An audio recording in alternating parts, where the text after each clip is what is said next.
Thanks. My name's Natalie Kofler. I am the resident scholar at the Institute for Sustainability, Energy, and the Environment for the year. I just came a few weeks ago. So I have to say this has been an amazing event to kick off my stay here. And I actually work in the space of sort of technology, ethics, and justice, and how we're going to make choices about the future around technology. So justice is a frame through which I look at my work and look through the world. And although housing equity and pollution is in a place of my expertise, it's definitely a place I feel really that's really important to me, and I think really grateful that this is a topic today. And in part because I think it's really impossible to talk about housing and exposure to pollution, particularly in this country, without talking about race.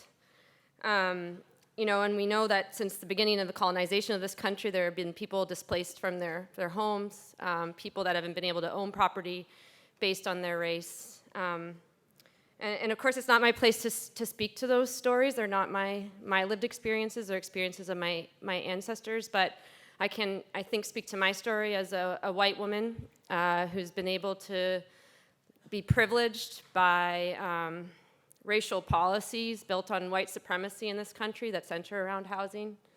Really starting in the 1930s with the New Deal and my grandparents in the St. Louis area who were able to access mortgages and be able to move out of the city to southern Illinois and live in predominantly white neighborhoods where people of color and blacks in particular weren't even allowed to buy high housing in these suburbs.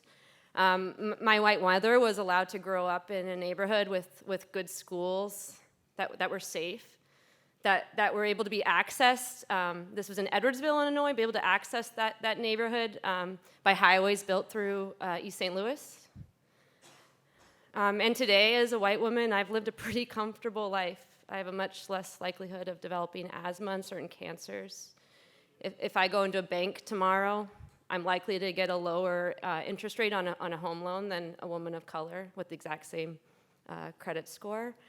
And so despite some of these really racially charged policies being overturned, racism in housing is still strongly prevalent in this country. And that inequity is at risk of getting worse for a variety of reasons, but one being climate change and how marginalized communities and people of color are likely to feel those impacts more horrifically than those that, like myself. And so again, I think this is just such an incredibly important topic. It's very timely for a lot of ways.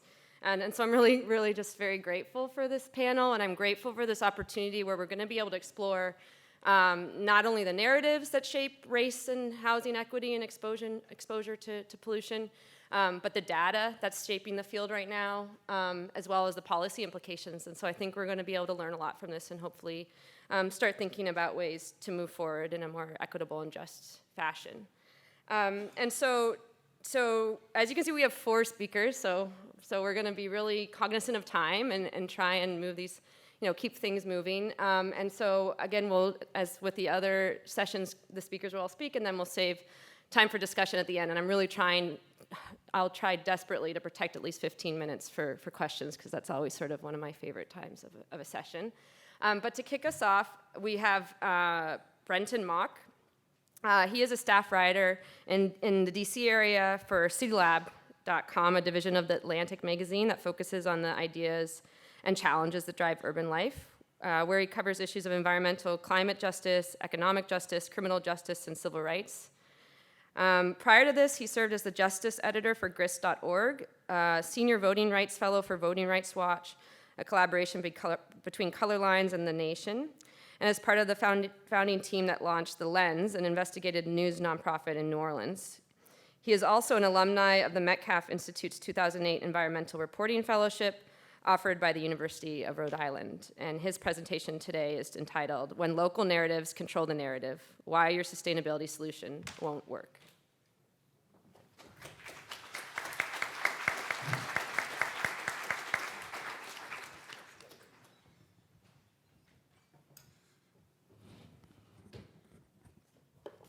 Yeah, so thank you for that wonderful introduction. Thank you to Gillen the iSEE Institute, to all my fellow panelists, for having me here to speak to you all today. My name is Brentin. I'm with CityLab.com, which is the urban news channel or news website for the Atlantic magazine.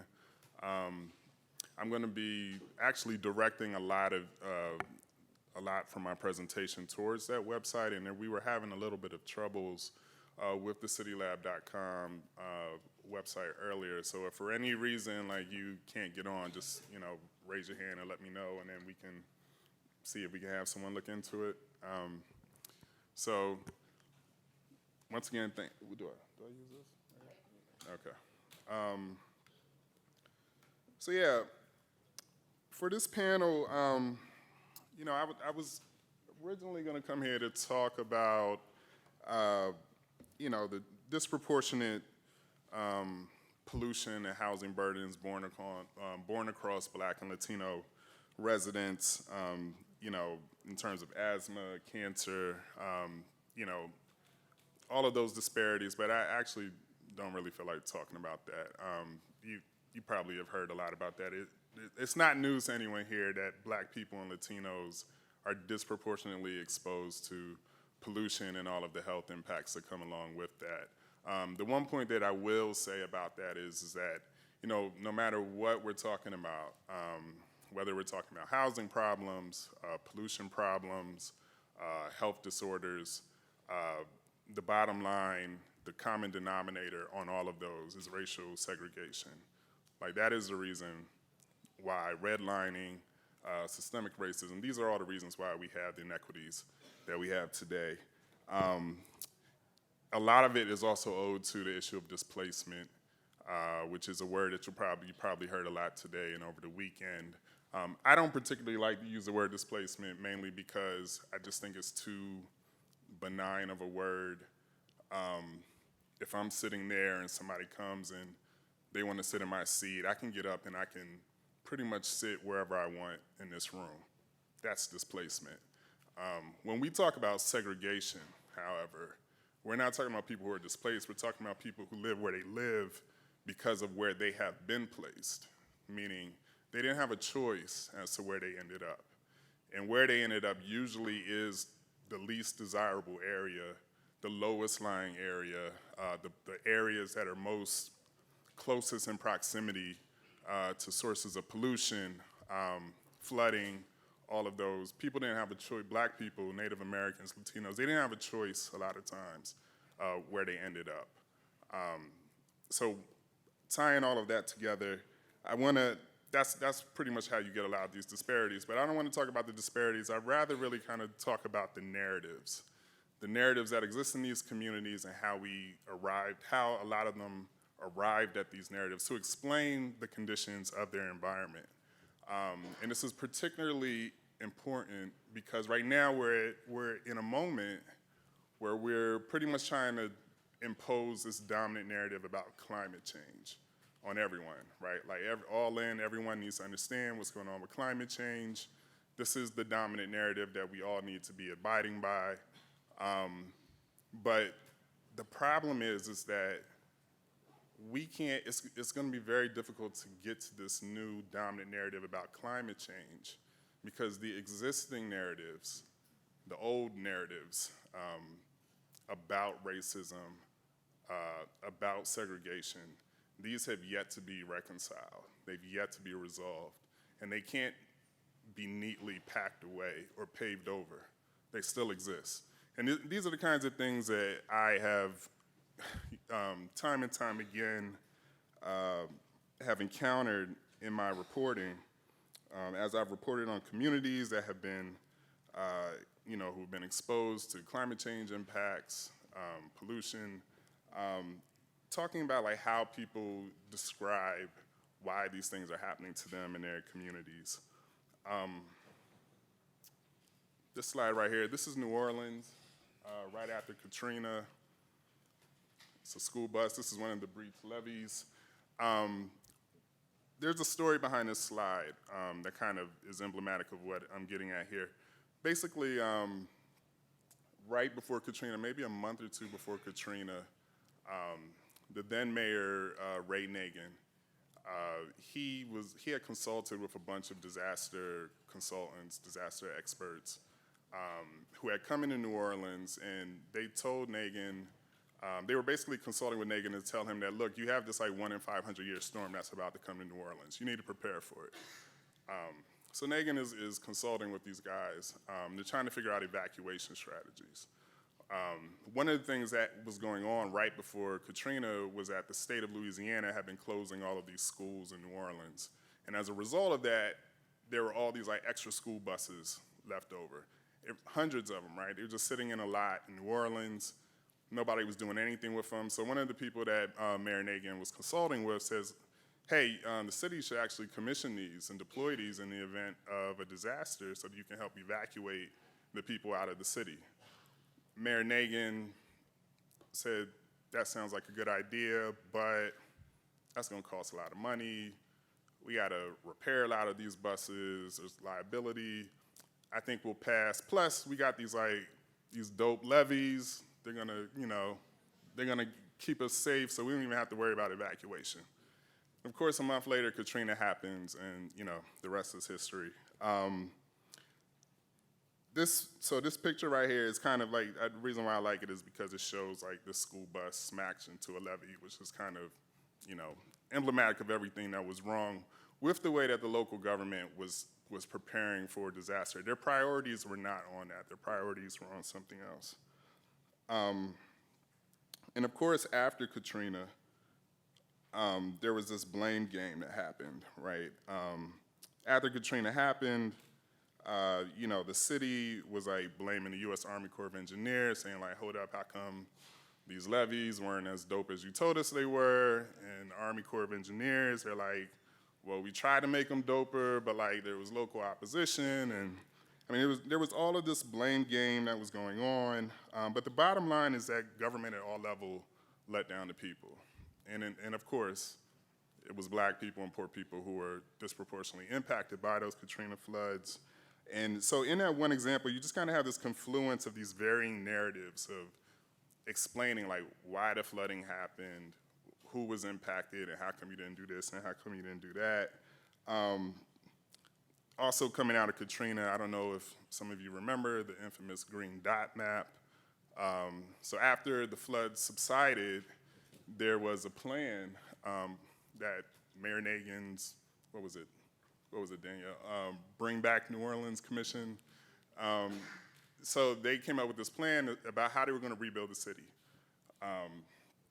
And what they said was these areas where you see the green dots, those are areas that we're not gonna build back residentially because those are the areas that flooded the most, and everywhere else we're gonna build back. The problem was those green dots happened to be in neighborhoods where you had your poorest black residents living. And so in those green dot areas, they were gonna put, I don't know, parks and green space and all of that. It actually made sense. On its face, this was a good idea. These were the lowest lying areas in New Orleans. They were bound to flood no matter what. This was a way of New Orleans kind of trying to look forward, but the problem was that they didn't consult with the people that lived in these neighborhoods to tell them, hey, we're just gonna wipe your neighborhood off the map. And two, it ended up kind of fueling into this narrative, this prevailing narrative that came out of New Orleans after Katrina, which was that they were trying to do this kind of ethnic cleansing, like clean black, specifically poor black people out of New Orleans, and this was one way that they were gonna do it. So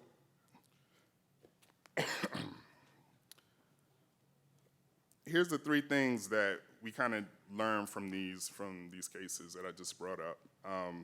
One, there's this long history of segregation, redlining, pollution, and scientific experimentation within black communities that has made them understandably suspicious, if not oppositional, to government projects and anyone that government partners with. Number two, it was the government who sanctioned these things, often with the exact intention to harm black communities. So you can't expect communities to suddenly get on board now that city government and their partners, whoever might come with a new fancy climate change project. And when I say intentionally harm, I mean, that's what I mean. I mean, one thing that I'm reminded of is there's a Louisiana lawmaker who, he might still be doing this. Every year, he was proposing legislation in a city near New Orleans, it wasn't New Orleans, where he actually proposed that the state would inject infertility drugs into the water supply that was used by a public housing projects with the specific intention of stopping poor black women from having babies, basically. And yes, it was a Republican lawmaker. This is, you might say, well, that's Louisiana, but this was an idea that he got from Paul Ehrlich, you know, an environmentalist, population bomb. So when we talk about harm, it's not that sometimes it is that people are trying to do something that seems kind of neutral or on its face and it just happens to impact black people. But sometimes people are just really trying to harm black people. I mean, that's just really how it is. And that ends up feeding into these narratives of how they, African Americans, black communities, Latino communities distrust government. And I've seen this, you know, time and time again in my reporting throughout stories about how technocrats and climate change advocates and even other reporters would hear these kinds of narratives and stories coming out of black communities, and they would often dismiss them outright, you know, like, ha, ha, ha, like why would anyone actually try to, you know, make black people infertile, or why would someone actually try to erase a neighborhood? No one would do that intentionally. Or I would hear, you know, a lot of advocates, you know, they would say, well, they don't know what we're trying to do is we're trying to provide this good, this environmental good, and they don't know. They don't know enough about the science. They don't know enough about the policy. So we just have to teach them. We have to tell them. I've been reporting on environmental. I've been on environmental beef for about 13 years now. I've heard that a lot. I've also seen a lot of those projects fail on those exact same grounds. In fact, I get a lot of press releases daily from city government organizations who are often kind of proposing these like new green infrastructure projects and new policies. I've stopped reporting on them basically just because they not only do they fail a lot, but it's just, I'd rather wait to see what the outcome is, because usually what happens is these pilot projects start, they go into a community, they even have like, you know, they'll have their community ambassadors and all of that, but often what ends up happening is these projects fail, and then they often end up creating more strife and discord in these communities than was already there to begin with, which ends up like reinforcing this cycle of distrust, you know, within these communities based off this long history of racism and segregation and scientific experimentation. Okay.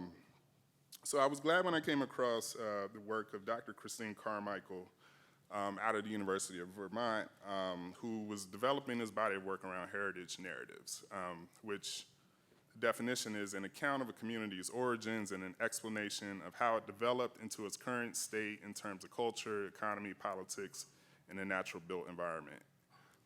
And I wrote 2 stories based off of her work. This is the CityLab website. So the first story I wrote, this was back in January, the Detroit residents who pushed back against tree planting. Basically, this was a story about how the city of Detroit, they were trying to basically replenish the tree canopy in Detroit. Detroit was once known as the city of trees. Used to have like the most trees per capita of any city, but a lot of those, I mean, the trees have depleted significantly. So in recent years, the city has been trying to replenish it, the tree canopy there, and they had a program where they were gonna give free trees to people, actually plant them in the front yard of people's homes. And what they found out, surprisingly, was that a lot of people rejected this, you know. The city thought they were doing this good, you know, this environmental good. They're saying like, hey, look, this protects against climate change impacts like urban heat impacts, cools you all down, it absorbs carbon pollution, absorbs other air toxins, and it's free, so why wouldn't you want it? 8,000 trees that went out between 2014 and 2016, and 1,800 people out of that said, no, we don't want you stinking trees, basically, which is about 25% of the trees that come out. And the reason why it had nothing to do with, it wasn't that the people didn't understand the science behind trees and climate change, they just didn't trust the city. One of the heritage narratives that Dr. Carmichael picked up involved this. She talked to two of the women actually, who rejected the trees. And it turns out that part of their rejection, there were a lot of reasons, but this one rejection had to do with the 1967 race rebellion, the race riots. Basically, the woman explained how in 1967, during the riots and after, the city was cutting down all these trees in their neighborhood, and they saw these helicopters flying over their neighborhoods. To them, they thought that the city was cutting down the trees so that the helicopters would have police and agents who can surveil the black neighborhoods better, right? The city was cutting down trees that summer of '67, and there were helicopters out there. But it turns out the city was doing this because Dutch elm disease had basically overtaken the trees, and so they were cutting down these dead trees. There were helicopters in the air. Those helicopters were spraying DDT on the trees, which is its own problem. But it wasn't surveillance, they were just poisoning people. But you can see now why people, like black people, this is in their living memory, and they create these heritage narratives based off of this. And so now, today, the city is coming to them saying like, hey, let's plant these trees, climate change, da-da-da-da-da. And they're like, nah, we're all right, So I did another story. This actually just came out recently. It was about Dr. Carmichael. She went back to Detroit, talked to people about flooding. Flooding has been increasing in Detroit due to climate change and rising sea levels in the Great Lakes. And once again, I encourage you all to go to the website to read the story, but basically the heritage narrative that she picked up was that the people believed that the city who actually wanted to install green infrastructure and rain gardens, most of the people in the city were like, yeah, we don't want that because you still haven't fixed the sewers. You haven't fixed the drainage canals. So the city's ineptitude was actually getting in the way of people even accepting not just the science on climate change, but solutions around adaptation for climate change. Just gonna speed through some of this stuff. And so this has kind of bled into like a lot of things that are happening now. This Facebook post right here is from a woman in Houston, Asada Nicole Richards. She's an advocate, but she also works very closely with the city. She ran for city council. She just posted this last week during the Houston floods. She's basically bemoaning the fact that people are not making a connection between the floods and climate change, right? But the reason why people in Houston aren't accepting the connections between flooding and climate change is because of the so many different reasons that have to do with the local infrastructure around like the lack of zoning, the impermeable surfaces, also the faulty infrastructure around drainage and sewers. So these things add up in the collective memories of the people who live in these environments. And it actually makes it more difficult for them to understand or even make these connections with climate change. Bringing it even more recent, this is a tweet from someone who's talking about the young teenager Greta who made a speech about climate change. And they're basically saying like, yeah, that's cute, Greta, but like Flint still doesn't have clean water. And so what we have is like, this is a heritage narrative around Flint, and there are many that have come out of Flint about why the water still is not clean, what the role of the government is in doing that. So why should the people of Flint, Michigan, or any black community trust the government on what they say they're gonna do about climate change when here we are, what, 4 years out from Flint? And people are still having to drink bottled water. So this is why the heritage narratives matter. These local heritage narratives don't always align neatly with facts and science and reason and logic, but you still gotta deal with them, right? They're there. The way that the government forces have marginalized people of color will dictate, any climate change adaptation and demarginalization efforts. And quite frankly, if your climate change and sustainability project is not about the demarginalization of people, then what's the point, right? If we're not bringing people back into the mainstream of society to really restore equality, then it's a vanity project for the most part. And also, finally, like, these heritage narratives don't just exist among people of color and low-income communities. They also exist among white wealthy communities.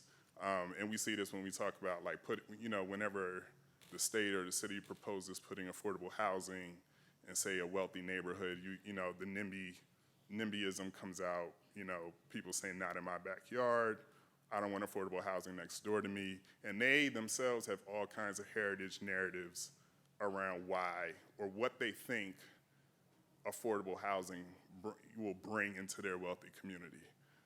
They think it'll bring crime, they think it'll bring down property values. And so all of these kinds of narratives, they come into conflict anytime you are trying to do this like grand narrative, the big thing, the big climate change thing. And these things can't be neatly packaged away. They have to be dealt with at any level. And I think my time's up, so that's it.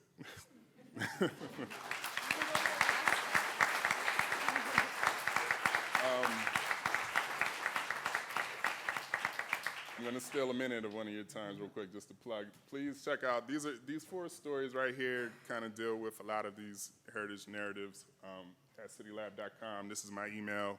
Feel free to email me. We could talk further about any of the points I brought up. Thank you again.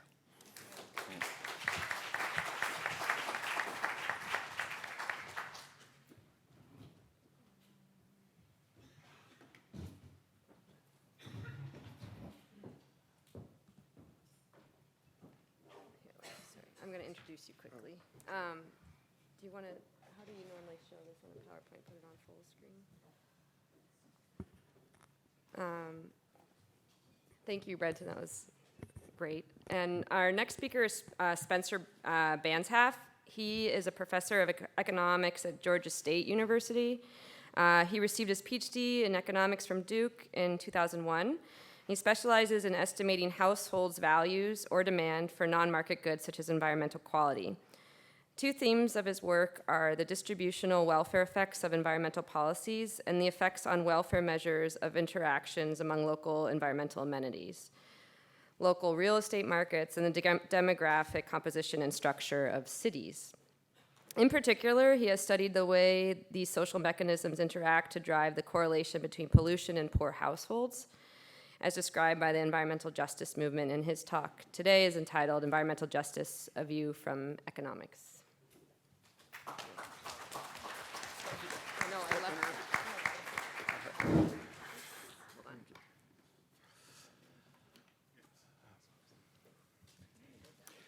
As Brentin said, it's not a surprise that there's been a long line of studies since the 1980s documenting that poor and minority households disproportionately live in polluted neighborhoods. That correlation appears to be quite robust to various statistical methods employed and to the type of pollution considered, including hazardous waste facilities, landfills, air pollution, and so forth. At this point, the correlation appears to be a fact to be explained rather than one to be further tested. As we move from documentation of a correlation between pollution and demographics to policy remedies, we're forced to dig deeper into why such correlations arise. The question of why or how is important because it bears on the interpretation of injustice in the distribution of pollution.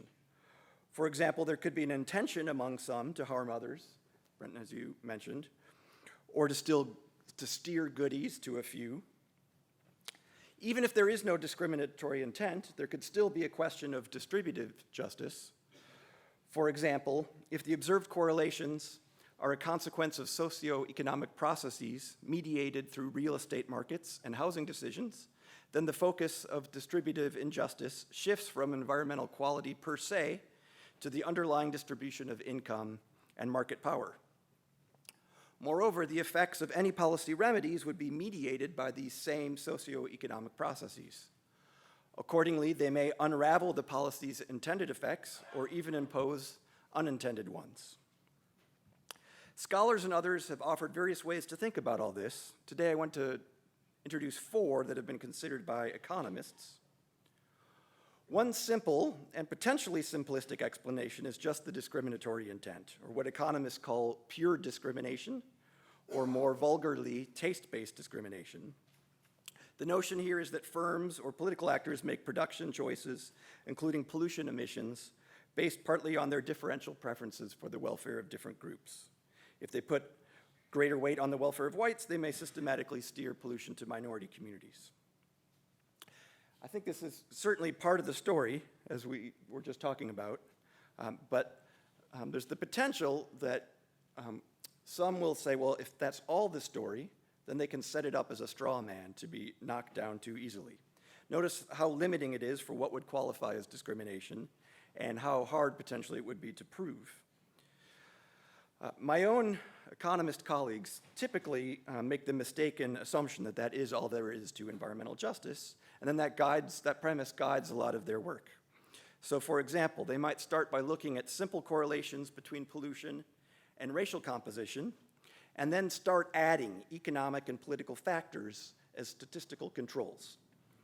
Using multiple regression or other kinds of statistical techniques, when they find, as they often do, that race is no longer correlated with pollution after conditioning on all these other things, many then conclude the question of environmental justice is settled.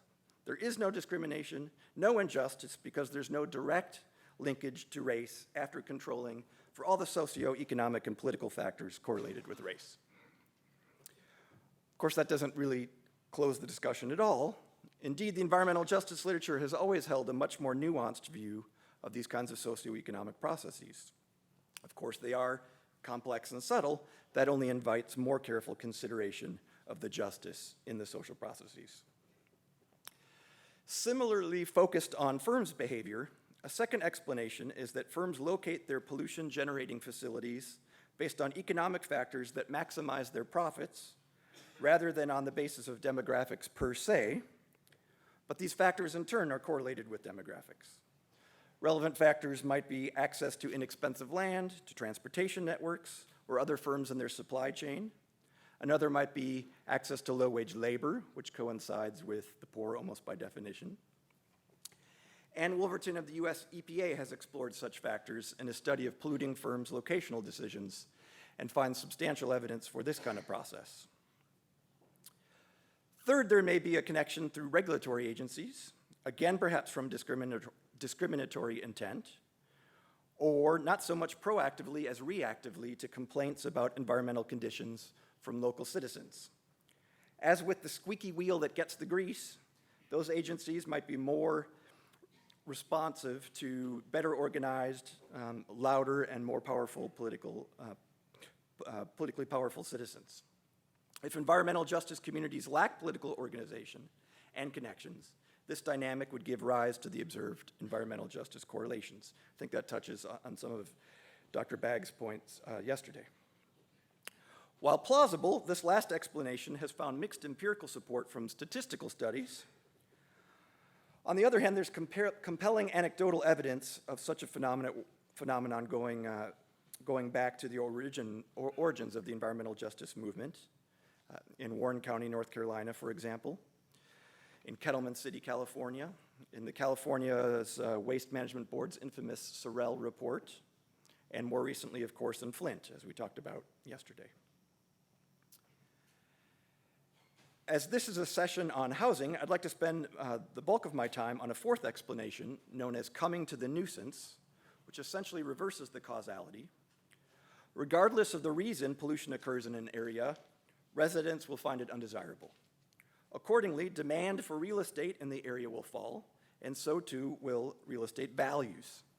We're all familiar with this logic from the real estate agent's motto of location, location, location. Now, the poor being unwilling or unable to pay the higher housing costs required to obtain a clean environment elsewhere might well be the most likely to remain or even to move in. Such a dynamic would give rise to the observed correlation. This explanation was introduced into the environmental justice literature by James Hamilton and Vicki Bean in a series of influential papers in the 1990s. Economists refer to it as sorting because of the way demographic groups sort out in space. Here's a picture I have to illustrate these phenomenon.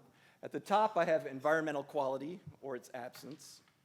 The middle node, there's the demographics, the people who live in an area. The traditional environmental justice statistical work has looked at the direct connection between those two. What I'm suggesting here is an indirect connection between the real estate prices. No one likes pollution. Polluted areas are cheaper. The rich can afford to live elsewhere, and the poor can't. That's the basic idea. There's a possibility of the arrows going the other way as well. If groups have preferences for their neighbors, like we see in the phenomenon of white flight, for example, a white neighborhood might be more expensive, not because it's nicer for whatever reason, but just because of its whiteness. That could be directly just because of its whiteness if richer whites want to live with other whites. It could be indirectly, somewhat more innocently, just through the kinds of neighborhood amenities that arise. So groups create amenities for their neighborhood that are attractive to them. Local retail comes to appeal to them. If those are more desirable to the rich, then those neighborhoods will be more expensive for those reasons too. Richard Ford of Stanford University has called this an integration tax. The idea being that if minorities want to enjoy the environmental quality, they really have to pay for it twice. Once because it's nicer and so more expensive from the environmental quality itself, and a second time just for its whiteness. And that's maybe something I don't want to pay for. In my view, the weight of the empirical evidence suggests such sorting by households is an important factor explaining the observed correlations. But analysts have interpreted the research in different ways, and there are some subtleties that are worth exploring. One body of evidence is the large number of so-called hedonic studies, horrible term, that find that housing prices are lower near undesirable land uses and other forms of pollution. This indicates that the real estate market is working as expected and that demand for housing is lower in such areas. That's basically the right-hand side of that pyramid there. And with my colleague Randy Walsh, I've done some work along those lines as well, not looking at the prices, but where people are moving, and we find scale effects. If an area is cleaned up and gets nicer, more people want to move in, and that drives up the housing prices. For obvious reasons, environmental justice researchers have wanted to go beyond such price and scale effects to what we call composition effects, looking at how the demographic composition of a community evolves after polluting facilities move in or out. Numerous studies have attempted to tease out what we might call the chicken and the egg problem. The idea is to ask what came first in the pollution demographic spatial correlation. Does pollution move to the poor and minority communities, or do the people move to the pollution, or at least leave it less rapidly and differentially? To address these issues, scholars have looked at what the demographics were at the time of the siting or closing of a polluting facility and how they evolve afterwards. The results of these chicken and the egg studies have been mixed and perplexing. What's emerging is that, compelling as these research designs are, though, a nuanced understanding of the socioeconomic processes suggests at least three reasons why the empirical studies may fail to identify the phenomenon, even when it's actually occurring. First, there may be some hysteresis, irreversibility in community characteristics. If there's a poor community that is dirtier than a nearby middle-class community, and it's really true that this demographic pattern is the result of the pollution there, over the years, the residents of the respective community will build up social systems that respect their needs and wants. Now suppose we clean it up.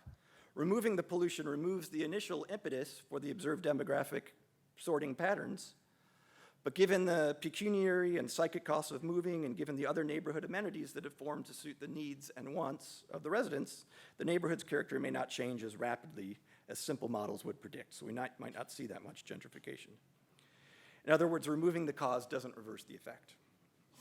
In fact, when households choose a community based on its racial composition, like the white flight, as well as its public goods, counterintuitive patterns may well arise from these feedback effects.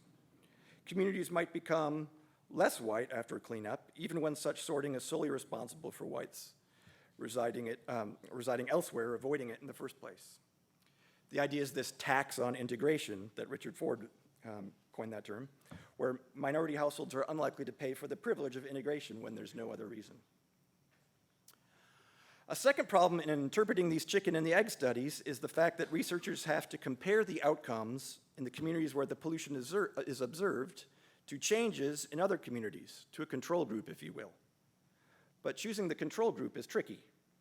Of course, one wouldn't want to choose communities that are far away or very different. That wouldn't do it at all, because they're so different. So it would seem like you should pick something nearby and similar, but then those are the communities that are what economists call substitutes. Residents thinking about moving are probably choosing between one of those communities or the other. So those communities are affected by the change in pollution too. So here's a simple picture. 2 minutes? I'm gonna skip this picture. Yeah, I don't like it that much. But the basic idea is that if, say, richer people who were avoiding an area because it's polluted no longer need to avoid it, and it was cheaper, they might start coming in. That community will get cheaper, but the area they left, that area might get richer, but the area those people left might get richer too, if it's the richest people of the original group that's left behind. And then comparing becomes difficult. Comparison of group population shares like race is even more complicated. Even if whites are richer than minorities on average, the ratio of whites to minorities over the relevant income range that's mobile when these changes occur is in general indeterminate. So there are no clear predictions on changes in racial composition from changes in pollution, even in the extreme case where segregation is completely driven by sorting by income. Depro, Timmons, and O'Neill have recently suggested a new way to look at this kind of problem. Rather than focusing on community aggregate statistics, track the behavior of individuals over time. And they provide compelling evidence of this kind of socioeconomic process from doing that. If such sorting is an important factor in explaining the observed patterns, it would have important policy implications. At a minimum, it would imply that many policies designed to reverse environmental justice correlations may inevitably be ineffective, as households can just resort in ways that were acting in the first place. At most, such policies may make poor households worse off through the kind of environmental gentrification effects that Professor Curran was talking about earlier. Given these sets of overlapping injustices, a natural question is how to address them. I'm basically out of time, but my sense is that there are two lines of attack here. One is to focus on bottom-up participation and community involvement in how neighborhoods get cleaned up and redeveloped, to give voice to local residents in the qualities, in every sense of the term, of their own neighborhood, as discussed in the panel this morning. Another is to think more holistically about the environment as being but one factor in a larger fabric of inequality, as discussed by the first panel yesterday afternoon. Thank you.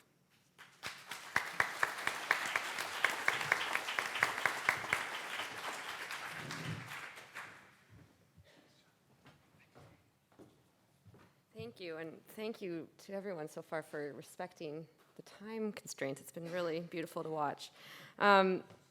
Our next speaker is Peter Christensen. He is an assistant professor of agriculture and consumer economics here at the U of I at Urbana-Champaign. His research focuses on environmental economics, particularly as related to public goods provision in cities in the United States and around the world. Christensen is also a core faculty member at the National Center for Supercomputing Applications. Sounds very cool. Where he leads a team of economists and computer scientists that are integrating new forms of data, machine learning algorithms, and large-scale field experiments in economic and policy research. His work has been supported by the National Science Foundation, the U.S. Environmental Protection Agency, the Sloan Foundation, the Russell Sage Foundation, and Uber Technologies, and he received a PhD in environmental and resource economics from Yale University, Master's of Environmental Sciences from Yale, and a BA from the University of California, Davis. And his talk today is entitled Housing Discrimination and the Pollution Exposure Gap in the United States. And let me get it up here for you, sorry. Okay. Can you full screen that? I think it's just Control Apple. Yeah, okay, good, thanks. Okay, great. Hi, everyone. Thanks for having me, Gillen. I think it was 1 year ago this week that we were having dinner at the last Congress of iSEE, and we were beginning to talk about this very panel. And thank you for putting it together. This is just a wonderful set of speakers to share the floor with, and already 2 fantastic talks. I can't wait for the 4th. Mine's just going to be just so-so. And then discussion with the audience. Really looking forward to that. So a year ago, when we were beginning to talk about bringing the issue of housing discrimination into this Congress, it was the same time that I was beginning to work on this very project, along with Ignacio Sarmiento, who's a postdoc here, and Chris Timmons, who's a professor at Duke. And what we've been focusing on here is, and I don't want to give a lot of background because I think that you've already time is limited, and I think you've already gotten this background over the last day if you didn't have it already. But we know that there is this fact of higher pollution exposure, the pollution exposure gap by race and income in the U.S. We also know, and there's an increasingly strong evidence of the particular effects of these exposures on long-run outcomes. And this is really important that this research is growing, because it's very complicated work to do, because it requires understanding how exposures decades ago impact the lives of adults today. This evidence is also important for bringing us together and also motivating and supporting our efforts as we work with policymakers. Now, as Spencer just described, there are, when we think about the sort of location choices that give rise to this race gap in pollution exposures, there have been different mechanisms that have been proposed to explain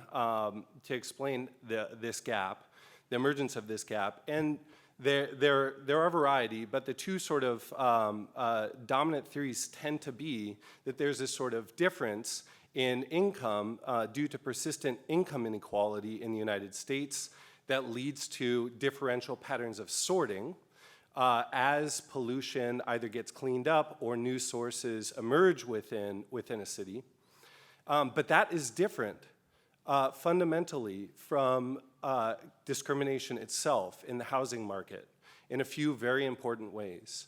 The first one is that by imposing a constraint on choices, the process of determining where to locate within a city is fundamentally different than I chose the more affordable neighborhood. This is also really important for the policy discussion, and I'm just going to sort of focus everybody on the second point here, because what it suggests is that if housing discrimination results in this race gap or exacerbates the race gap in pollution exposures, then we need to talk to and ensure that policymakers at all levels of government are focusing on enforcing fair housing policy as a way to address this gap. The problem is right now that while many people are experiencing this exact type of discrimination, there is very little empirical evidence about whether it exists or it doesn't. So it's still an open question, at least in the academic literature, and so we want to subject this to a test, an experimental test, to try to develop a stronger body of evidence about how, why, and where this occurs.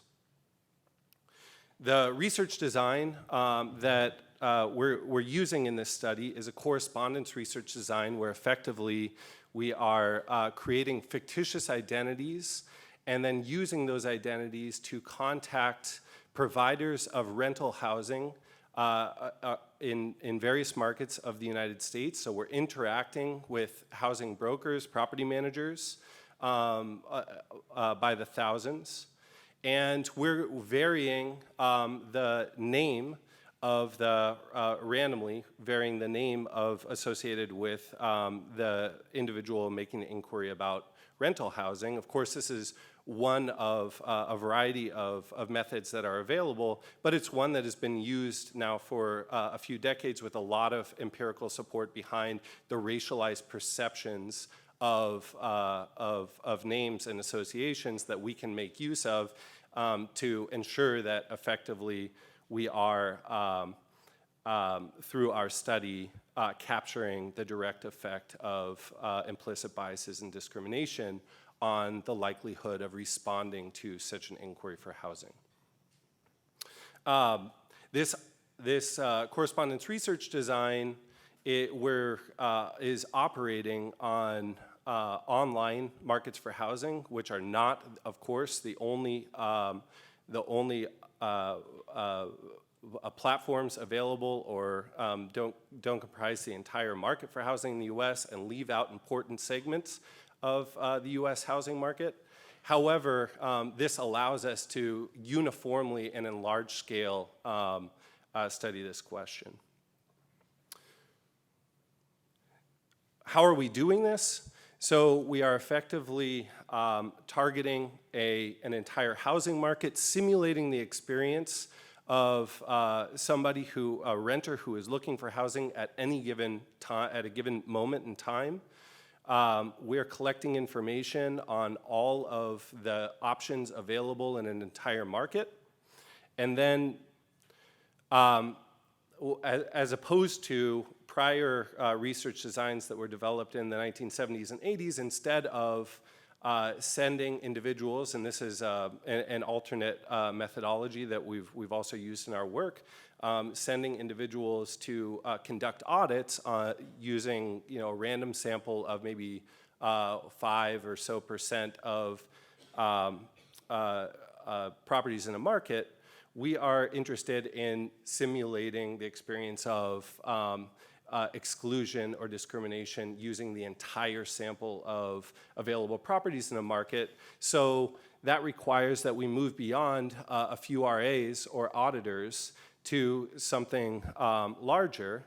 And so along with a team of students here at the NCSA on this campus, we have developed a discrimination bot and given that bot the name of Earl in honor of Earl Dickerson, one of an early civil rights attorney and responsible for important work on restrictive covenants, an inspiration for our work. What we're using this bot to do is effectively simulate this process of making inquiries to all homes available in a major housing market in the US at once. For this particular study, and then going out to many markets in the US in order to amass a data set that allows us to understand the mechanisms that are underlying this behavior. So for this particular study, we focus on a random sample of zip codes with a high emitting facility, whether that's a power plant or other type of plant that's reporting through the toxics release inventory. So the power plant that was discussed in the keynote earlier today is on this list on the south side of Chicago. We are taking that entire sample of high emitting facilities across markets because we want to develop something that allows us to say something that's representative of the entire U.S. in high pollution zones. And we're, for those that exist, not all exist within 1 mile of a residential neighborhood, but for those that exist within 1 mile of a residential neighborhood, we're sampling the full set of advertised rental listings available at that moment in time.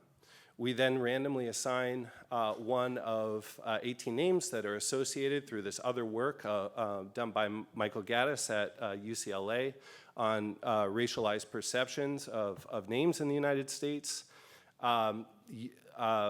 giving us both differences in the trait that we're going to use to study discrimination, test for discrimination, but also interactions between that trait and gender, as well as maternal educational attainment. We then send out inquiries to each of these homes over the course of 3 separate days. So we're measuring differences within a particular property in response rates to a particular property. And we have a team of undergraduate RAs that is then vigorously coding text, phone, and email responses that we get back from our housing inquiries. So this is an example of just give you a visual of a zip code around a TRI facility, one of these high polluting TRI facilities, and we're interested in both the proximity of discriminatory response with respect to proximity to these TRI facilities, as well as the level of measured level of exposures, pollution toxics concentrations within the zip code, which don't always, of course, map neatly onto the exact crowfly distance from the facility, because they depend on meteorological conditions, stacks on these facilities, et cetera. And so effectively what we're interested in here is if you're moving into this zip code on the day, or considering moving in on the day that we sample listings and run this study, what is the likelihood of response in low exposure zones of this zip code to your inquiry versus in high exposure zones to your inquiry. Okay, so this is just showing you what the variation is in one of these zip codes in actual concentrations. I'm going to skip this. So overall, what we're finding is evidence of, this is just the discriminatory response on average.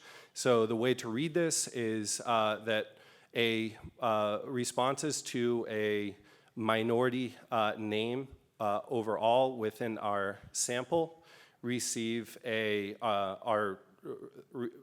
have about a 23-24% lower response rate relative to an equivalent white name with equivalent credentials.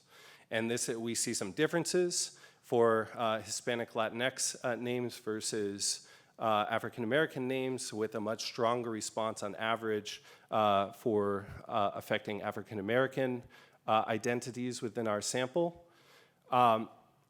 In fact, on average, it looks like there isn't at least statistical evidence of a discriminatory response or constraint facing Hispanic Latinx inquiries in our sample. However, when we begin to look at heterogeneity with respect to pollution concentrations, we see a much different picture, where here on the left-hand side of each one of these graphs, we're looking at response rates, relative response rates in low pollution concentration or low exposure zones of the exact same zip code relative to on the right.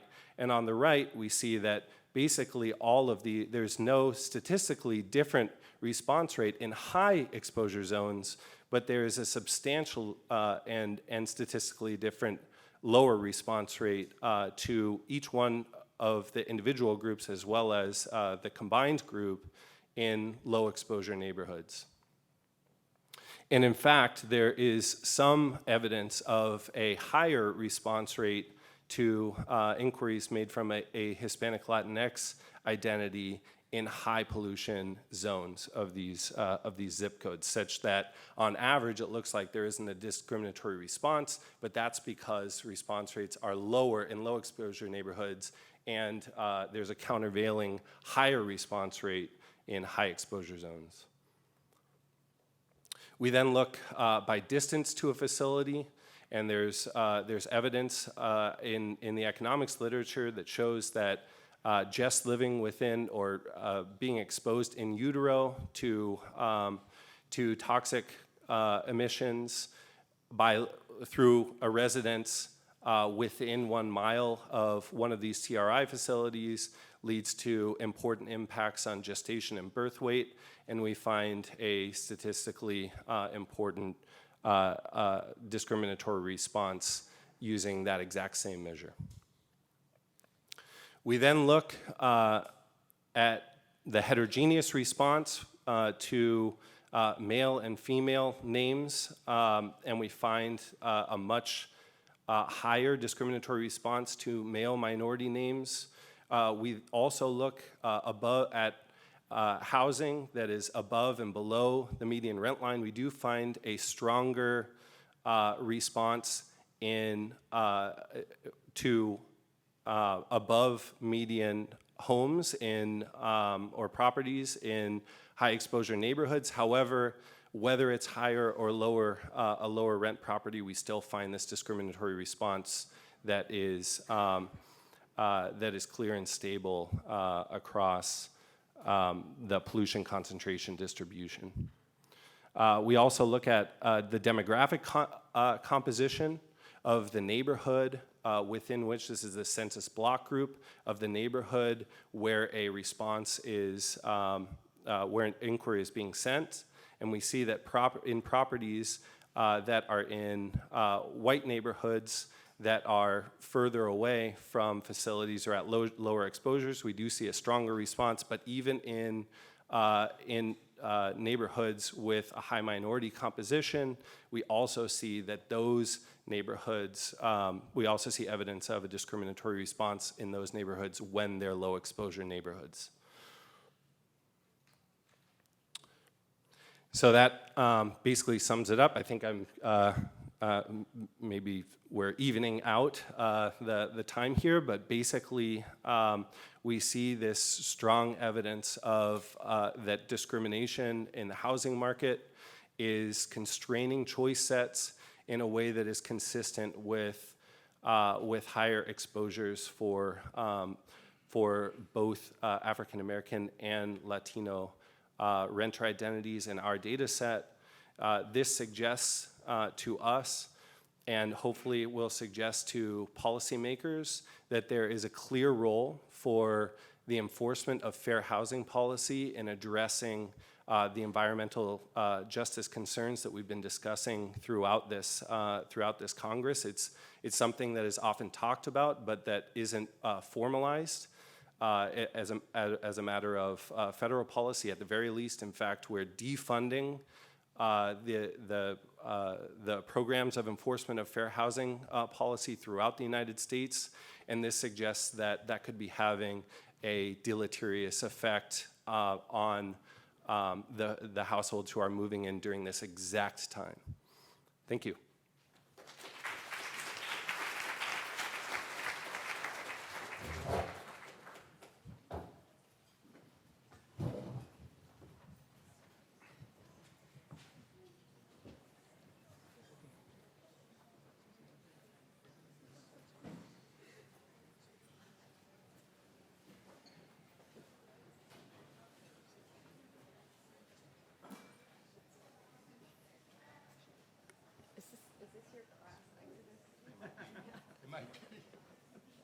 Peter's class joined us for that one, so we'll just let them move out.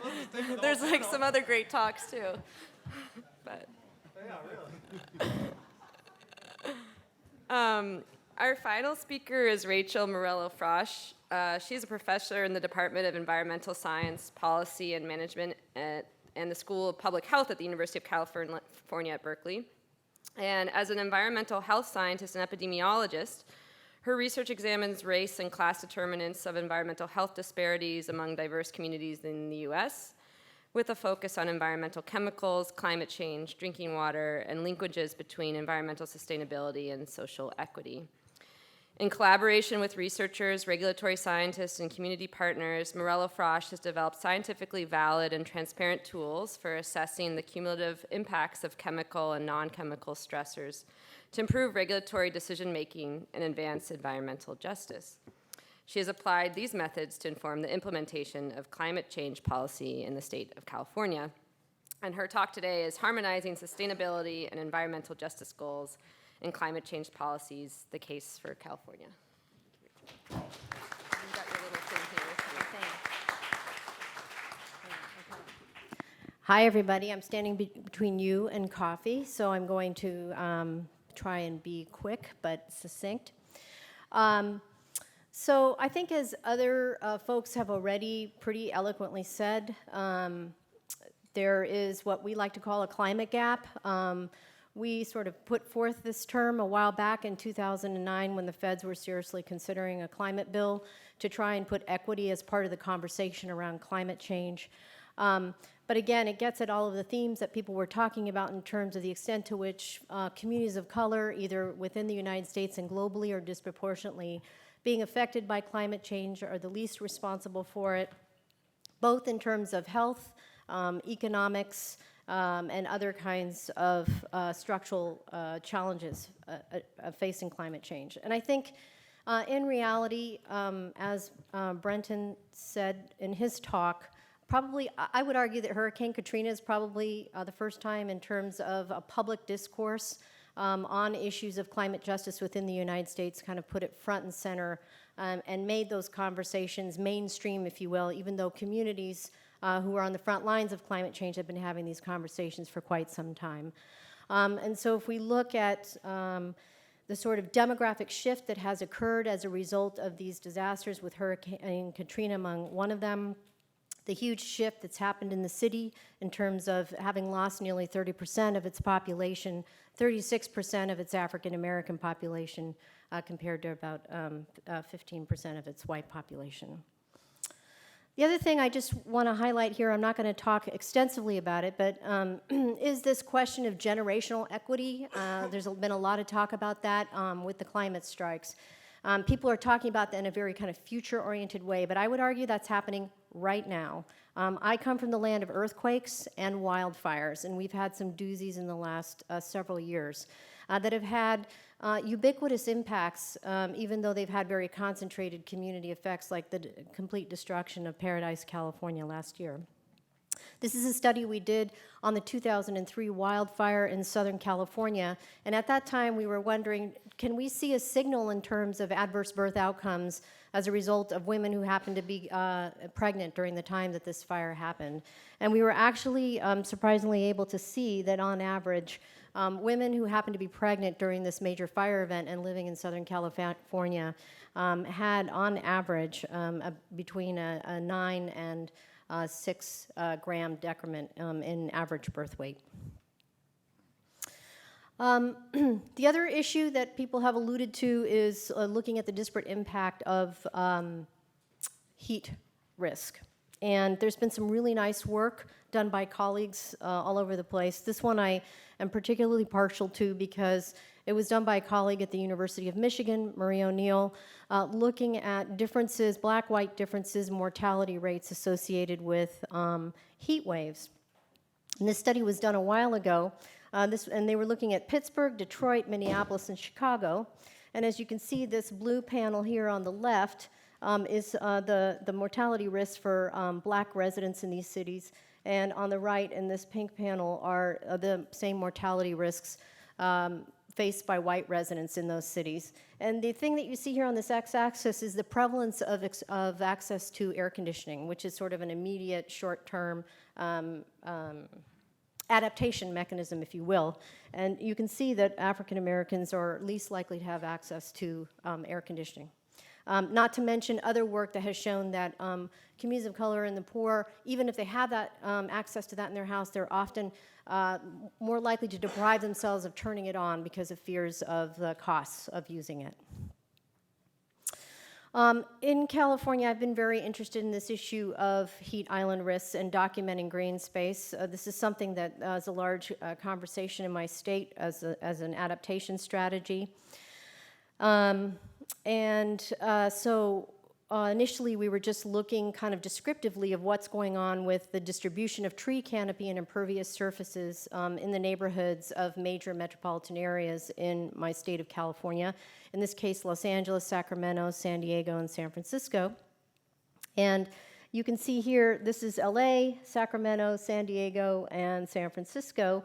And as the proportion of residents of color within a census tract increase, the green bars that represent tree canopy go down, and the brown bars that represent impervious surface go up. So heat island risks increase with the demographic makeup of, in this case, a tract, which is kind of a crude definition of a neighborhood. So this preliminary kind of descriptive analysis got us thinking. We too are interested in the role of segregation in terms of the extent to which it drives, exacerbates, and makes issues related to climate justice worse. So this is a map of the United States looking at racial ethnic segregation by metropolitan area. This is multi-group segregation. This is not just black-white segregation. This is over 310 metro areas in the United States.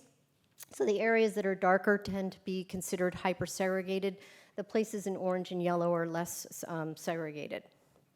And so our question here was, to what extent, what are the racial disparities in terms of odds of living in a high heat island risk neighborhood, and to what extent does segregation potentially amplify and make that worse for people of color, but potentially also for everybody? So we published this study a while back in 2013, and what we showed was that the odds of living in a heat island risk neighborhood, these are white residents in these metro areas, these are African American residents, these are Asians, and these are Latinos. So two things. One is communities of color, particularly Latinos, Asians, and African Americans, are much more likely to live in heat island-prone neighborhoods, even after accounting for things like ecoregion, rainfall, income, home ownership, all these other things that might explain these results. But you also see kind of a dose-response effect, if you will, by level of segregation. Okay? So folks that are living in more hyper-segregated areas, in these areas here, are going to be living in more likely to live in high heat island risk neighborhoods.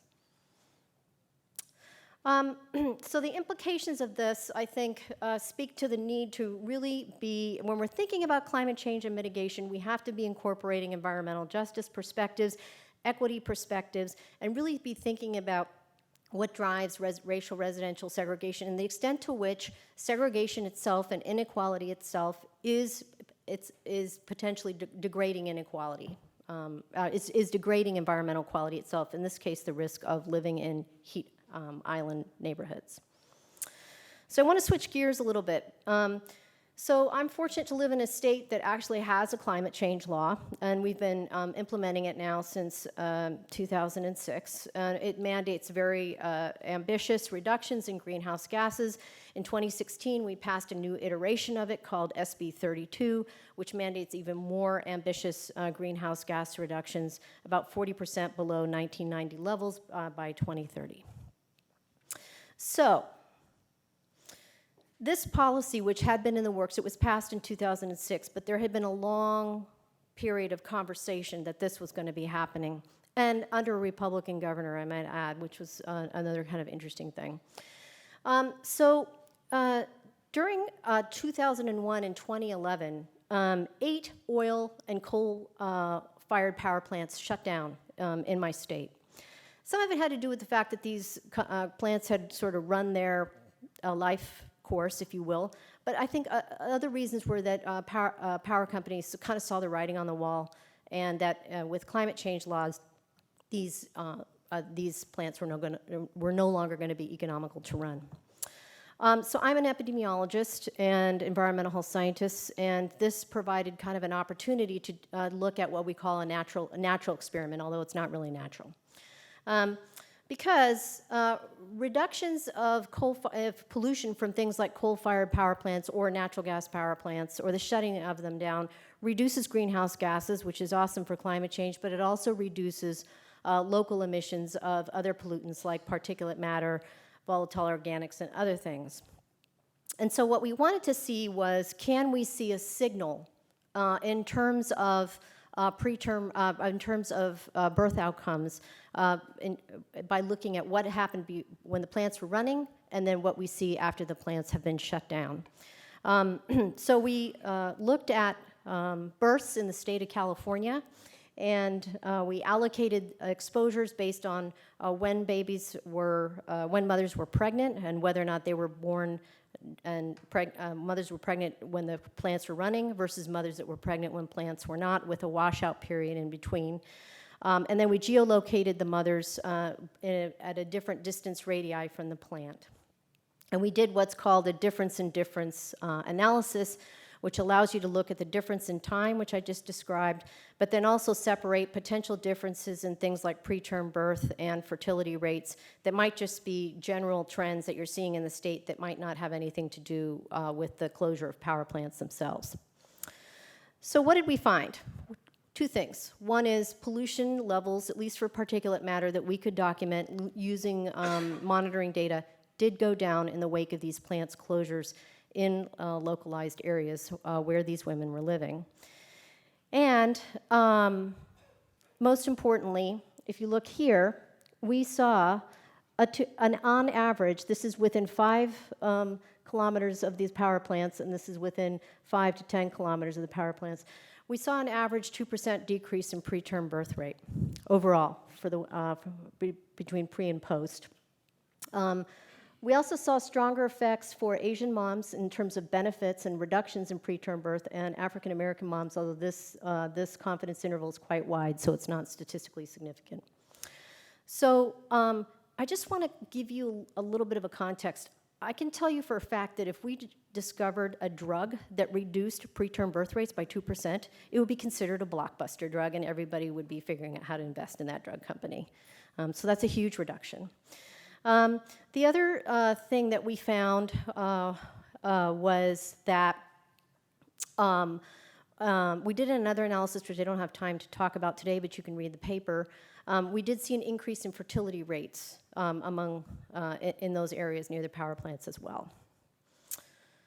Okay, so I think the point of that is to say that we, in addition to documenting sort of the bads, if you will, I think there's a lot of great opportunities to demonstrate how the effects and industry's response to climate change by doing things like closing down power plants have very short-term benefits. I mean, we saw these benefits within 2 years of these plants closing, and they were quite significant.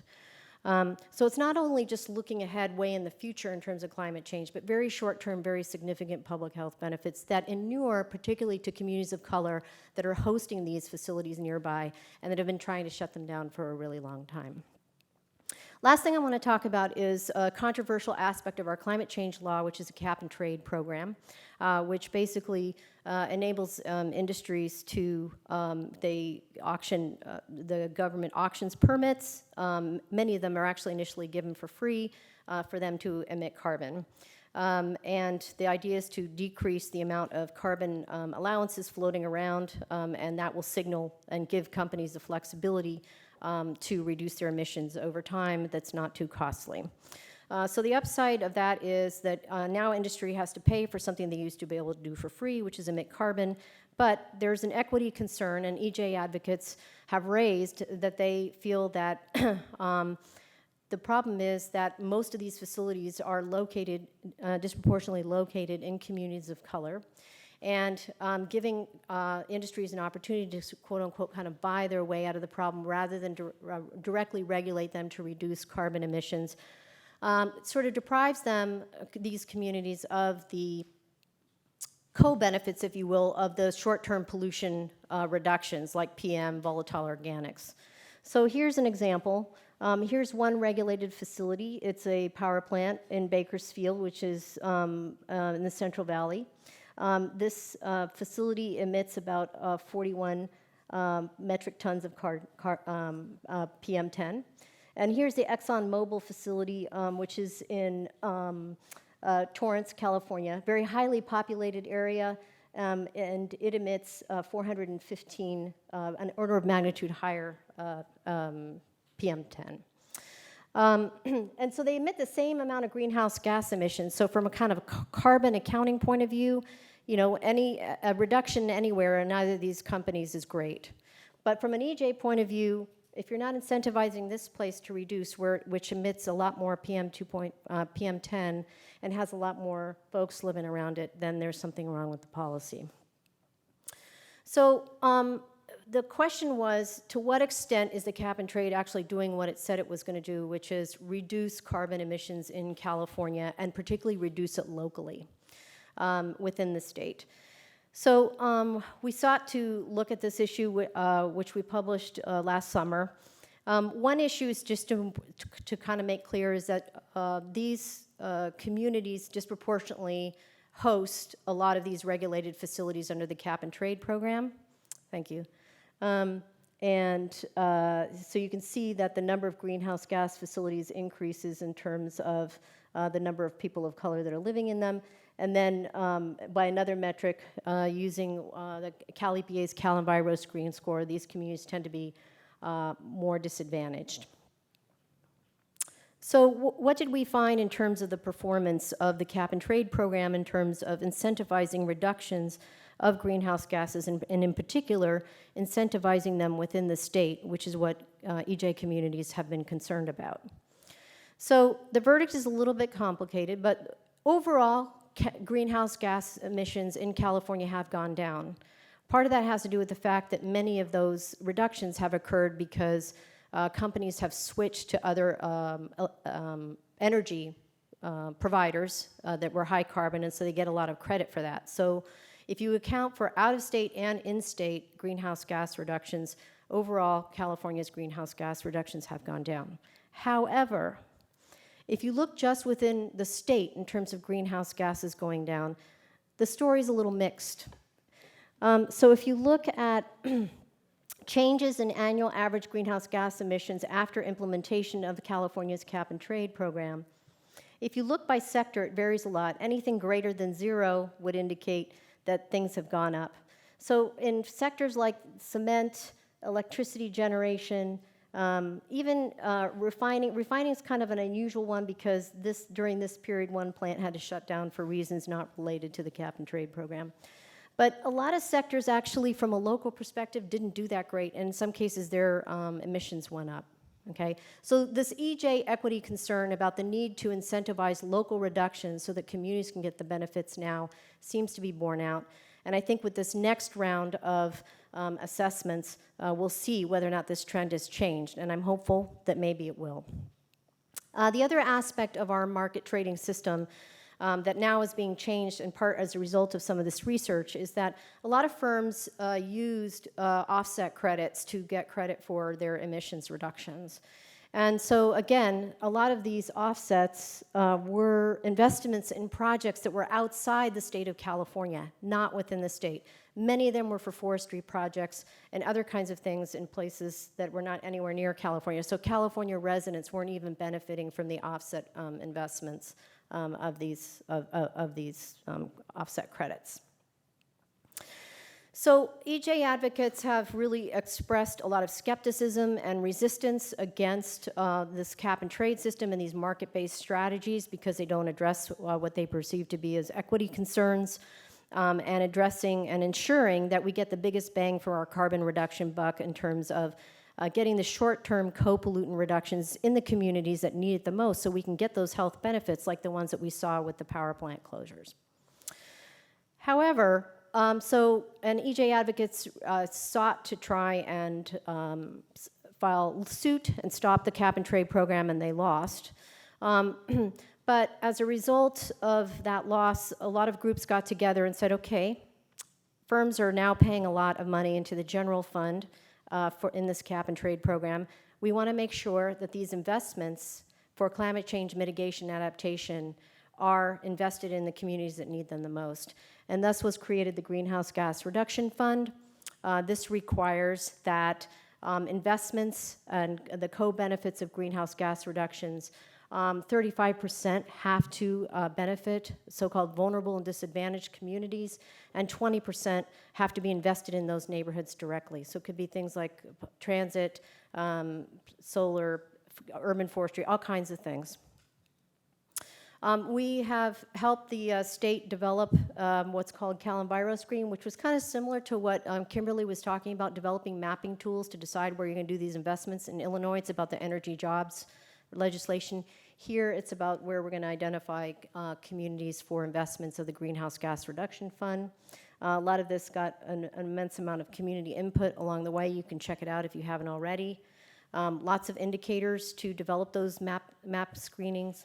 And there's an annual report that shows where these investments are going and in what kinds of projects. So with that, I will end here. Thanks.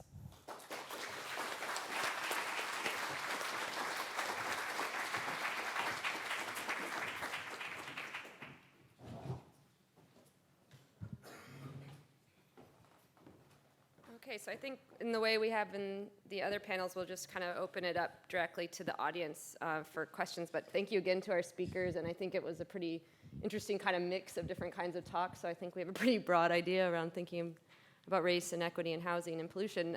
So any burning questions out there to kick us off?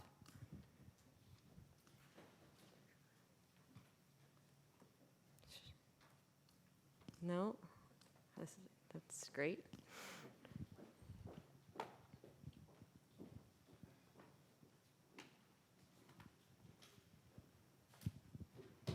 A question for Rachel. In the cartoon that you showed, did you mean really to have two fingers there? That was something I stole from the internet.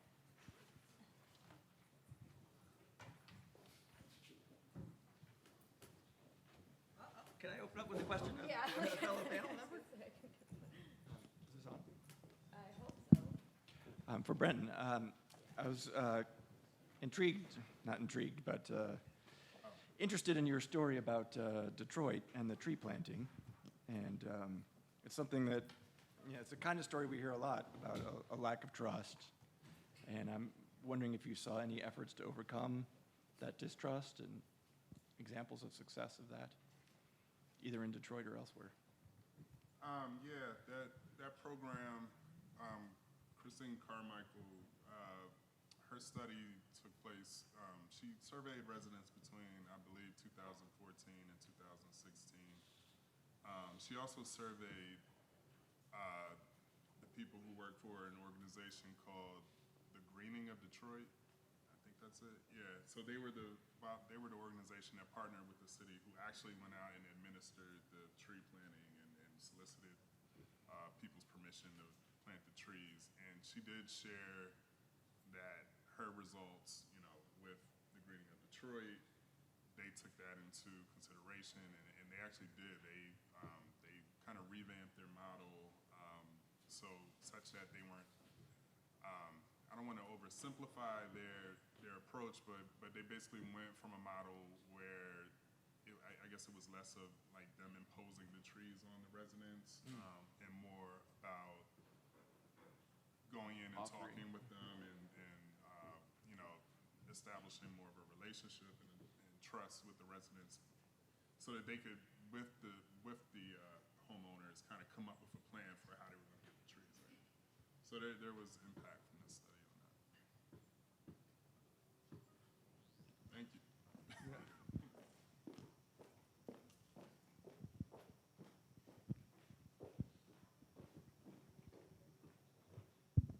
Hi, this is for Peter Christensen. Have you all done any studies of the? Studies of the area, the industrial 2 area over north of Bradley Street in Urbana, heavy industry area? Yeah, good question. We haven't. As part of this study, we were just choosing, the highest, basically neighborhoods surrounding the highest polluting facilities in the U.S.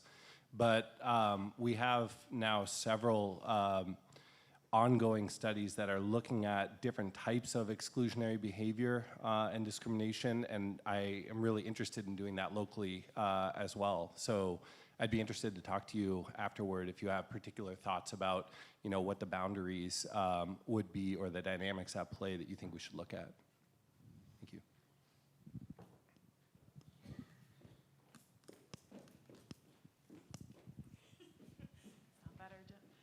Hi, my question's for Rachel.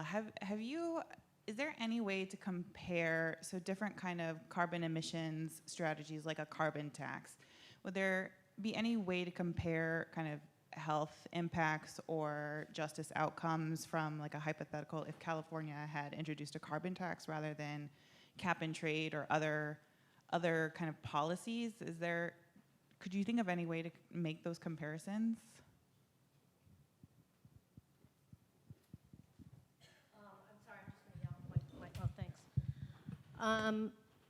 I mean, I think you could do a hypothetical study. I think, and you know, a carbon tax and a cap and trade program, in some ways, are opposite sides of the same coin, right? And they both have trade-offs. And we could have a big conversation. I'm sure economists would have a lot to say about that as well. So I think the challenge of the tax, too, is just being able to set a good price that is going to incentivize reduction, which is no easy feat. And I'm not sure the extent to which, you know, you could set up an appropriate experiment that would really, I mean, it would all be sort of hypothetical. I think the good thing about the study, though, is that it has, for example, that we did, it did sort of invite a conversation about the fact that the offsets program is lacking, and so there's been legislation passed that offsets now have to be within the state of California. You can't just like go out and do that anymore, or a very small proportion of it now can be out of state. And I think it remains to be seen whether or not we're going to see similar effects. You know, now the program, we have to wait for the new data to come out and see whether or not the patterns have changed. And again, I want to emphasize, overall, greenhouse gases have gone down. But in terms of the equity concerns about where those reductions are happening, at least this preliminary analysis of the first wave of data during the first compliance period suggested that things, you know, there need to be some adjustments. So I'm taking a wait and see attitude, and I'm eager to, we're doing kind of an update.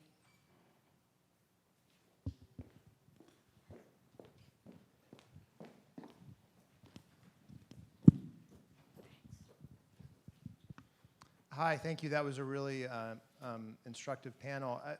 So coincidentally, while the panel was speaking, but I didn't check until after it was over, I got a text from a friend saying basically, is there anything hopeful happening at all that you're aware of? And so in that spirit, I guess I wanted to ask you, are you aware of any policy interventions that actually address this kind of, as you call it, the climate gap, or you could call it the pollution gap, or environmental racism, or any of the kinds of problems you're talking about?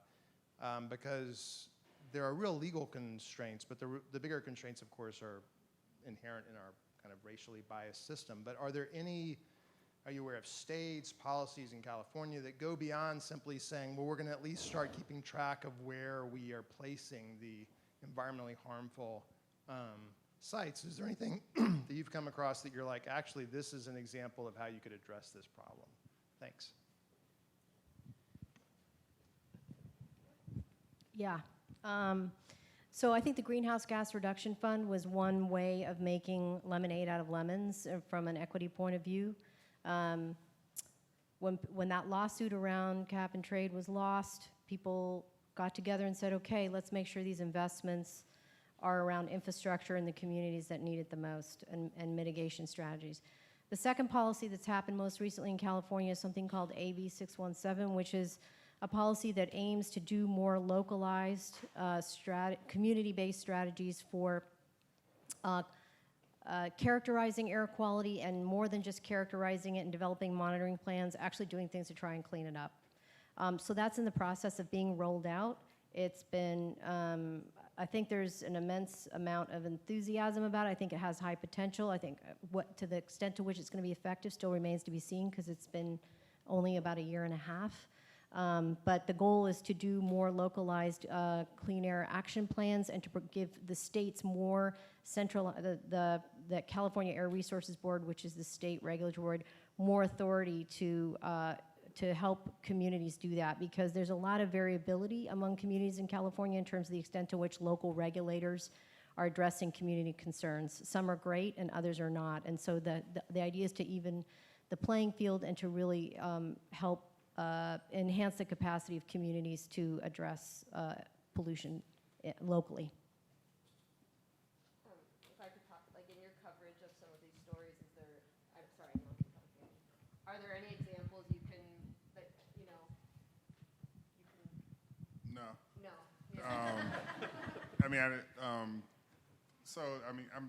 To answer the question overall, I'm a bit of a climate pessimist, and I have not seen anything super effective, mainly because the underlying issues of segregation continue to, you know, they're left unperturbed, no matter what we're talking about. So, Peter, you brought up enforcement of Fair Housing Act. we just started getting close to that at the end of the Obama administration. In fact, there was a mapping tool that that HUD was authorized to use to be able to kind of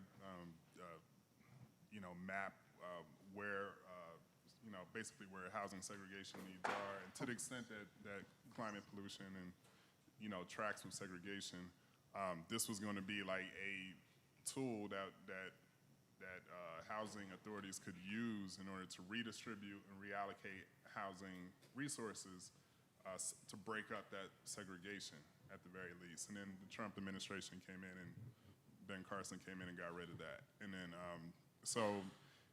and honestly, like, civil rights laws in general just have not been up to the task, and we haven't had courts in the Congress that have been courageous enough to enforce them. So I'm sorry, I'm kind of a pessimist overall about this stuff. So, yeah. There are many issues that, environmental justice is a multifaceted thing, and many of those facets have a lot in common. There are some distinctions too, and Rachel's comments about cap and trade, I think, highlight this, because there are the global issues of climate justice, and then there are also what I would call more local concerns about local air pollution and the toxics nearby. California's cap and trade bill is a cap and trade bill for global warming and global warming emissions. And I think for that problem, that bill is good news. I think there's no more effective way to get more bang for your buck than that kind of policy. The issue is, what does it then do for the local issues, which is not really what the policy was about. But you see what I'm saying? There's a distinction there. So if we're talking about the global warming justice questions, the climate justice questions, I think that policy is good news. Yeah, go back. I just want to amend my answer, because I didn't give credit to the many climate justice and environmental justice advocates who are on the ground, who've been doing tremendous work on this front, and they have been actually very effective in getting climate gap and climate justice messaging into the mainstream of overall climate change advocacy. They've broken through to the big green groups. They are being centered they're being centered in a lot of the more bigger climate change direct actions that we've been seeing, from the marches to the strikes, and that is because of a steady drumbeat of advocacy around, like, dealing with racial justice issues that has been going on since the 70s and even before. So that does give me some hope. At the same time, we still have to see the actual implementation match up with what comes of the demonstrations. I'll just say that with respect to housing discrimination, I don't think we're seeing progress on this. Unfortunately, I think that as I've been doing this work and trying to understand the policy tools that we have at our disposal, my understanding is that one of the real bottlenecks in terms of actually developing effective regulation is just that it's very expensive to enforce. And so when we have an administration come in and defund the local efforts to be able to enforce fair housing policy, that can have a huge effect. Now, where I see a possible opportunity, and I'm not going to say that it's a success, and I don't even know what the exact likelihood is of its success, but I do see an opportunity. One of the reasons that we're interested in studying the online housing market is that over the last decade, it's now the case that something like 80% of housing search occurs online. And this isn't true for all of the communities that we're studying, but even within those communities, people are looking for housing online. And one opportunity that presents is it presents a much cheaper way potentially to regulate discriminatory behavior, because effectively, instead of having these responses and interactions in this market, be diffuse occurring through newspaper classified ads and so on and so forth. It's consolidated in a way that potentially allows us to regulate and enforce these regulations that are already on the books more effectively and possibly more cheaply. And we're interested in hopeful that this creates opportunities at the federal level, but even outside of government regulation, we're also discussing potential actions that can be taken with or on the part of these major platforms that host all of this traffic that actually and the platforms on which the discriminatory behavior is occurring. And that doesn't mean that this is going to be the answer to the problem. It doesn't mean that necessarily it's going to lead to a solution, but I do think that we have to start looking at the problem in new ways because of these technological changes, and it may present opportunities for actually making some headway in terms of enforcement that we haven't been able to do with boots on the ground, especially in a defunded era.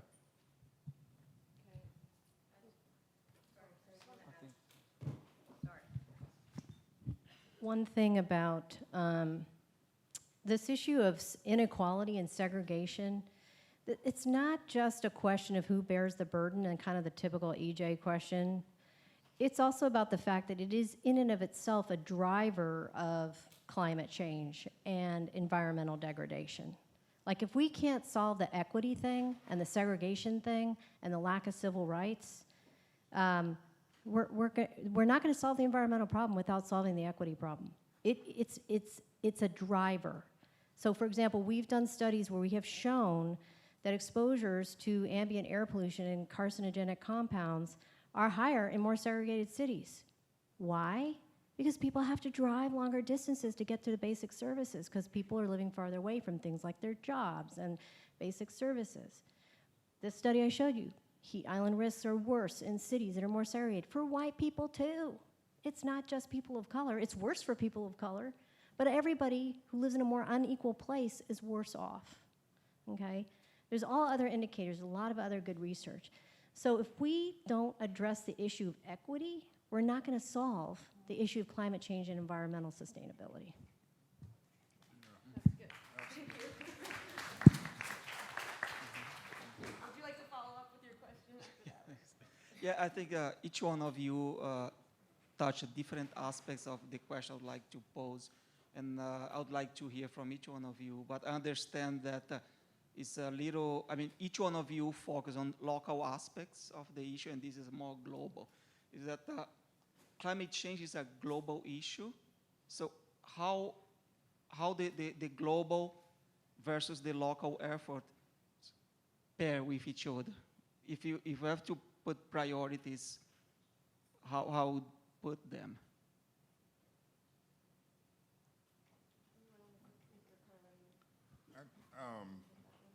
So that exact question is what drives a lot of my pessimism. And not because I think that local efforts are valueless or helpless. Everyone does their part. People are working.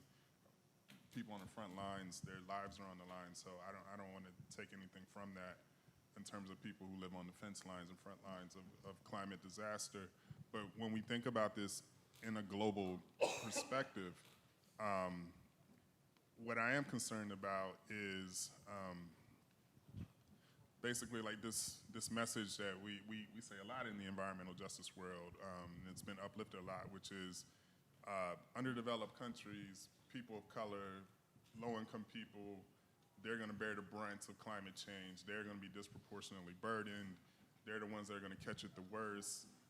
This used to be marginalized messaging. Now it's at the front and center of our messaging around climate change, especially when talking about underdeveloped countries.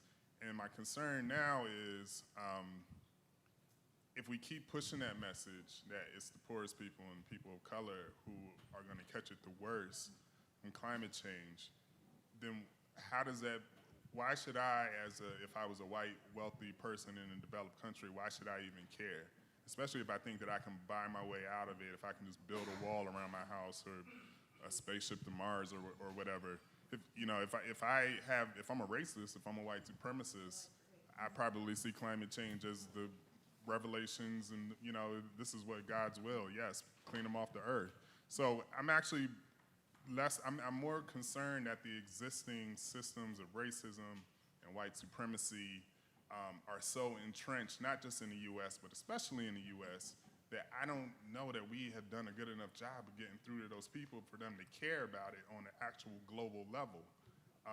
We care about it, black people care about it, people in low-lying countries and undeveloped countries, they care about it because their lives are on the line. These other people, their lives are not. In fact, they probably want to bring this on in terms of these consequences. So I hate to bring this kind of level of pessimism into this conversation, but my real takeaway is that I think we just have not done a good enough job of dealing with the equity issues that needed to have been dealt with in order for everyone to kind of buy in on this kind of global all-in message on climate change.